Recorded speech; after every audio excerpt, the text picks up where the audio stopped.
Good morning everyone. Today we are starting our new poem The Fox's Wedding. आज हम लोग अपनी एक नई poem the fox wedding start करने जा रहे हैं and this is a very simple poem in language. ये पोएम जो है बहुत ही लैंग्वेज में सिंपल है and written by composed by Harindranath Chattopadhyay, और इसको कंपोज किया है हरेंद्र नाथ चट्टोपाध्याय ने, who was a multi-talented personality as an Indian English poet. ठीक है, इंडियन इंग्लिश पोएट थे और वो बहुत ही मल्टी टैलेंटेड थे. ड्रामाटिस्ट भी थे, एन एक्टर भी थे एंड ए म्यूजिशियन, और एक म्यूजिशियन भी थे. The government of India awarded him the civilian honour of the Padma Bhushan in 1973, और गवर्नमेंट ऑफ इंडिया ने उन्हें सिविलियन ऑनर और पद्म भूषण से 1973 में ऑनर किया था, मतलब उन्हें सम्मान दिया गया था. और चलिए अब हम लोग अपनी पोएम स्टार्ट करते हैं. The guests arrive at the wedding of the fox but one guest comes uninvited. The guest arrive at the wedding. Guest जो हैं सभी शादी में आए हैं ऑफ द फॉक्स. किसकी शादी में आए हैं? फॉक्स की शादी में आए. लेकिन वन गेस्ट कम्स अनइनवाइटेड, लेकिन एक गेस्ट ऐसा है जो कि बिना बुलाए आ गया है. Read on to know how the fox and other animals react to his presence. अब आगे जानेंगे कि मतलब जब उसे नहीं बुलाया गया है तो फॉक्स का रिएक्शन कैसा था और जो दूसरे जानवर थे उनका रिएक्शन कैसा था. So, the cloud is dropping its rain in the sun, for the fox's wedding has just begun. The cloud is dropping. Dropping means गिर रहा है, means आसमान से पानी बरस रहा है जब सूर्य है. फॉर द फॉक्स वेडिंग, और शादी फॉक्स की होने वाली है. हैज़ जस्ट बिगन, अभी जस्ट स्टार्ट होने वाली है. From forest and plain and mountain side guest bring gift for the fox and the bride. जंगलों से, प्लेन मैदानों से, एंड माउंटेन साइड और पहाड़ों से गेस्ट ब्रिंग गिफ्ट्स. गेस्ट जो होते हैं वो गिफ्ट्स लेके आते हैं. For the fox and the bride, fox के लिए और ब्राइड के लिए. Here comes the first, a grinning hyena. सबसे पहले कौन आता है? मुस्कुराती हुई हाइना आती है. Who brings a charming bowl from China, जो कि चाइना से एक बहुत ही प्यारा सा सुंदर सा बाउल लेके आती है.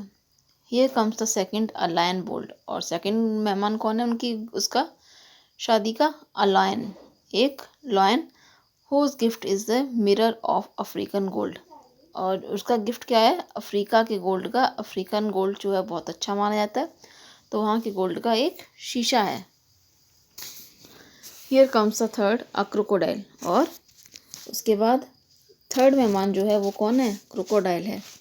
Whose gift is a silver cup of the Nile. और जिसका जो गिफ्ट है वो कैसा है?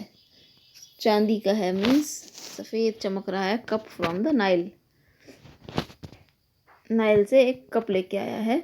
Here comes the fourth, a long necked camel. और उसके बाद चौथे नंबर का मेहमान जो है वो एक कैमल है. Whose gift is a casket. जिसने क्या दिया है? एक कास्केट, एक डिब्बी दी है. ऑफ इंडियन इनेमल, जिसपे कि भारतीय इनेमल मीन्स जो डिज़ाइंस वगैरह बनती हैं कलर से, उसकी डिज़ाइन बनी हुई है उस डिब्बी पे. Here comes the fifth, a monkey who writes his gift is a book the Arabian Nights. और फिफ्थ नंबर पे एक मंकी आता है जो कि अरेबियन नाइट्स नाम की एक बुक गिफ्ट में देता है. Here comes the sixth, a she wolf when who brings for the bride a scarf from Spain. फिर उसके बाद एक शी वुल्फ आती है 6 नंबर पे, जो कि ब्राइड के लिए एक स्कार्फ लाती है. कहाँ से? स्पेन से. Here comes the seventh, a polar bear. और 7 नंबर पर एक पोलर बियर आता है. Whose gift is a beautiful Russian chair, जो कि आ देता है एक रशियन चेयर गिफ्ट में देता है. Here comes the eighth, to the fox marriage a horse who has brought him a 5-wheeled carriage. और 8 नंबर पे हॉर्स आता है जो कि 5 पहियों वाला उसे क्या देता है? तांगा देता है. Here comes the ninth, a jackal who brings the bride and the bridegroom 2 diamond rings. और 9th नंबर पे जयकाल आता है जो कि दूल्हा और दुल्हन को 2 डायमंड की रिंग्स देता है. तो आप लोगों ने क्या देखा? 1 2 3 करके उनके जो गेस्ट हैं वो आते जा रहे हैं और उनके लिए गिफ्ट लेकर आते जा रहे हैं। अब 9 तक हो गया है। अब 10 नंबर पे कौन आता है? Here comes the 10th। अब 10th नंबर आ गया है। If you please uninvited, the guest at the wedding are getting excited. अब एक अनइनवाइटेड मेहमान आया है। The guests are at the wedding are getting excited. और जो गेस्ट वहाँ के हैं, मेहमान जो आए हुए थे शादी में पहले से ही, वो उस मेहमान को, अनइनवाइटेड मेहमान को देखकर बहुत ही एक्साइटेड हो जाते हैं। He comes from somewhere and teachers zoology. वो पता नहीं कहीं से आया हुआ है और वो क्या पढ़ाता है? जूलॉजी। जूलॉजी प्राणी विज्ञान पढ़ाता है, जानवरों के बारे में। What is his gift? लेकिन उसका गिफ्ट क्या है?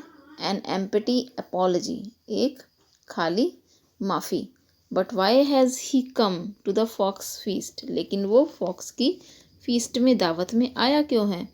It is most ill mannered to say at the least. और वो बिना बुलाया आया है, तो ये क्या है? गलत चीज़ है ना। हम लोग जाते हैं किसी के यहाँ, कोई बुलाता तभी जाते हैं, बट जो मैन आ गया था, जूलॉजी पढ़ाता था, वो बिना बुलाए पहुँच गया, जो कि व्यवहार के अनुरूप नहीं था।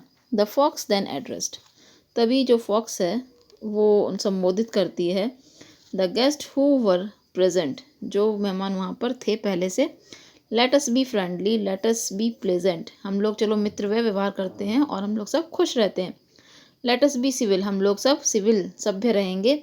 एंड नॉट मेक अ फस, और किसी भी तरह की कोई भी वरी मतलब चिंता वाली कोई भी चीज़ नहीं करेंगे। Since man after all is a beast like us, क्योंकि आदमी भी हमारी ही तरह एक प्रकार के जानवर हैं। The guest of a sudden ceased to complain, the clouds of a sudden forgot to rain. और जैसे ही गेस्ट ने ये सुना कि आदमी भी हमारी तरह जानवर हैं, तो सारे गेस्ट जो हैं वो एकदम मतलब शिकायत करना एकदम से बंद हो गए, रुक गए। Clouds of a sudden forgot to rain, और जो बादल थे वो बरसना भूल गए। द सन केम आउट, सूर्य निकल आता है। Both gay and splendid, the fox wedding was happily ended. सूर्य निकल आता है और जो ब्राइड एंड ब्राइडग्रूम होते हैं वो बहुत ही खुश होते हैं, चमक रहे होते हैं। The fox wedding was happily ended, और इसी तरह से फॉक्स की शादी हो जाती है। So this is our poem. ये हमारी पोएम थी जो कि ख़त्म हो गई है। और I hope you don't have any doubts. मुझे नहीं लगता कि आपको कोई डाउट होगा इस पोएम में, टू अंडरस्टैंड, इस पोएम को समझने में। और if you find any doubt, if you find any problem, अगर आपको कहीं भी कोई प्रॉब्लम आती है, you can comment in the comment box. आप कमेंट बॉक्स में कमेंट कर सकते हैं, जिसका मैं रिप्लाई कर दूँगी। Till then bye bye and take care all of you.